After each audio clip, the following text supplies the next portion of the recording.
Bonjour, bonjour et bienvenue dans cette nouvelle vidéo. Alors, dans cette vidéo, on va parler de comment faire pour mieux chanter en studio. En réalité, ce qui se passe, c'est que pour que vous donniez une meilleure performance vocale en studio, il y a beaucoup de choses à respecter.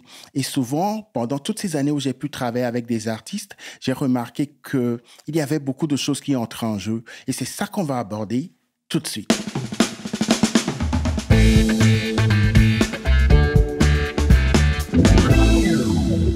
La première des choses, c'est que quand vous avez une séance de studio de programmer, c'est qu'il faut éviter de trop stresser la veille. C'est-à-dire qu'il faudrait vraiment vous reposer. Rien ne fait du bien à une voix qu'une très bonne nuit de repos. Donc, reposez-vous, ne vous mettez pas du stress pour rien, parce que dans tous les cas, vous allez y aller et vous allez donner le meilleur de vous-même. Donc, reposez-vous, ne chantez pas trop, parce qu'on a l'impression que plus on s'exerce la veille, plus on va donner un meilleur de nous-mêmes, le meilleur de nous-mêmes le lendemain, alors que c'est faux. Pour la voix, quand les thèmes vocaux sont fatigués, on sent l'épuisement du corps et on ne donne pas forcément le meilleur de nous-mêmes, on ne donne pas forcément la meilleure performance. Donc, reposez-vous une bonne nuit de sommeil avant d'aller au studio le lendemain.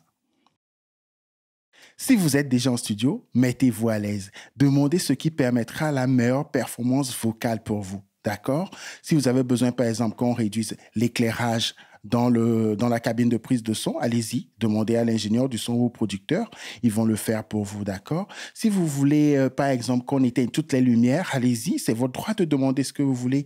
Si vous avez un fan ou des amis qui vous permettent de donner le meilleur de vous-même, je connais plein d'artistes qui font venir des amis en studio, et cet artiste-là se sent beaucoup mieux quand il y a des gens autour de lui et tout. Et ça peut être l'inverse d'une autre personne, par exemple, il ne voudrait pas qu'il y ait qui que ce soit dans le studio. Des fois, même, ça m'est arrivé de fermer carrément la cabine, de sortir du studio et de laisser l'artiste sur le morceau pour qu'il puisse vraiment être à l'aise, pour qu'il n'ait pas l'impression d'être observé. Et ça donne vraiment des fois la meilleure performance. Donc, n'hésitez pas, demandez ce qui vous rend le plus à l'aise pour donner la meilleure performance vocale. Ce que j'ai remarqué des fois, c'est qu'il y a beaucoup d'artistes qui n'aiment pas s'écouter dans les écouteurs. Excusez-moi de le dire comme ça, mais il y a plein de gens qui n'aiment pas s'entendre. Donc, ce que je fais, c'est que d'habitude, je baisse un peu le niveau de leur voix dans les retours. Comme ça, ils n'entendent pas et ils sont beaucoup plus confortables. Ce que vous pouvez faire aussi en tant qu'artiste, quand vous êtes au studio, c'est vraiment découvrir une partie du casque. Comme ça vous permet vraiment de vous écouter en temps réel. Et des fois, ça rend beaucoup plus confortable. OK? Et n'hésitez pas à demander, par exemple, si vous n'aimez pas les casques, quand vous donnez un retour en haut-parleur directement devant vous, c'est sûr qu'il va falloir l'éloigner un peu du micro pour que ça ne répisse pas. Mais il y a des prises qu'on peut faire comme ça directement dans des retours comme sur scène, en studio. Moi, je l'ai déjà expérimenté, ça marche très bien. Des fois, au lieu d'être dans la cabine de prise de son, vous pouvez carrément demander à l'artiste, si vous êtes technicien du son ou si vous êtes artiste, demander à l'ingénieur du son de passer dans la cabine de contrôle, de rester avec lui au niveau des machines pour enregistrer la voix. Des fois, on est beaucoup plus confiant quand on est à cette place. Ici, je vais simplement vous dire de boire un coup. Prenez du temps pendant les prises de boire un peu d'eau ou soit si vous avez une boisson que vous aimez qui détend un peu plus votre voix, vous pouvez le prendre. Je vois des artistes qui enregistrent qui aiment boire un peu du whisky. Je ne vais pas conseiller des boissons alcoolisées tout le temps, mais bon, ça peut détendre vraiment l'atmosphère et même vraiment détendre votre voix. Je connais des artistes qui utilisent le vin chaud qui détend un peu leur corde vocale et ça les aide vraiment à donner le meilleur d'eux-mêmes. Donc, n'hésitez pas à demander à boire un coup. Ça fait du bien en studio, je vous assure. Quand vous êtes au studio pour la première prise, quand vous êtes artiste et vous êtes au studio pour la première prise, demandez à ce que cette prise-là soit conservée. OK? Et je pense que la plupart des ingénieurs du son qui ont de l'expérience conservent toujours les premières prises parce que c'est la prise qu'on appelle d'habitude la prise témoin parce que des fois, il arrive que c'est cette prise qu'on garde sur le morceau finalement parce qu'après, les répétitions, après la prise vocale elle-même ne donne pas ce qu'on espère. Et en tant qu'artiste, demandez qu'on garde toujours votre première prise. Ça peut vous sauver la vie, croyez-moi.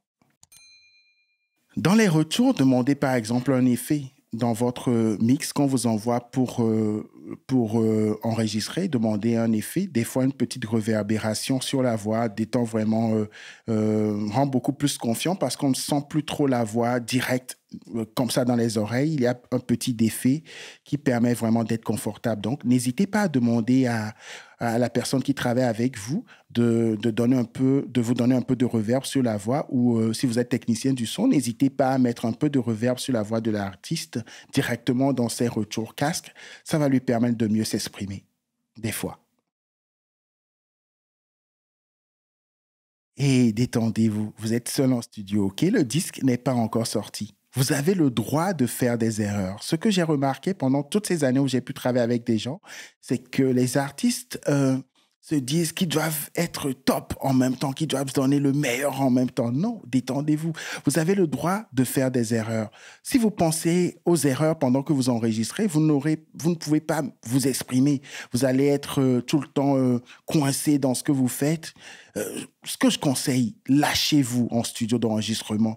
Lâchez-vous, donnez le meilleur de vous-même, faites des choses que vous n'avez même jamais osé en étant à la maison. C'est au studio qu'il faut essayer des choses. Donc, lâchez-vous pour obtenir la meilleure des prises. Et aujourd'hui, grâce à l'enregistrement numérique, on fait du comping vocal, c'est-à-dire qu'on arrive à découper des endroits pour les recoller ensemble.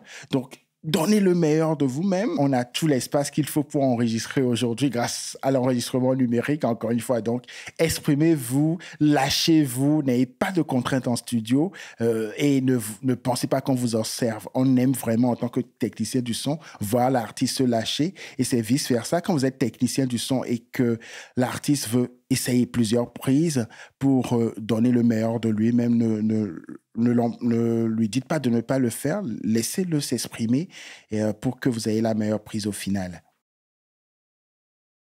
Vous pouvez revenir le lendemain. Et oui, vous pouvez revenir demain. Vous n'êtes pas obligé de faire ça aujourd'hui, forcément. À moins que vous ayez un concert le lendemain ou que vous voyagez dans un pays très loin de chez vous, vous pouvez revenir demain. D'accord? Donc, ce que vous pouvez faire, c'est, si ça ne va pas, c'est que ça ne va pas. Demandez de faire une pause, peut-être sortez un peu, prenez un peu d'air, revenez. Mais si ce n'est pas la journée pour faire cette prise, retournez chez vous et revenez le lendemain simplement. Parce qu'en fait, quand vous voulez chanter, par exemple, un morceau qui demande d'être joyeux et que vous êtes dans cette journée-là plutôt triste, ça va se refléter sur la chanson la plupart des fois. OK? Les émotions se transmettent dans la voix. Donc, prenez votre temps. Si ce n'est pas le bon jour pour ça, allez à la maison et revenez le lendemain. Je vous garantis que ce sera beaucoup mieux. Alors, merci. J'espère que vous avez aimé la vidéo. N'hésitez pas à me lâcher un pouce bleu et à vous abonner pour encourager la chaîne. Et n'hésitez pas à cliquer aussi sur la cloche de notification pour ne rien rater de ce qui va arriver plus tard.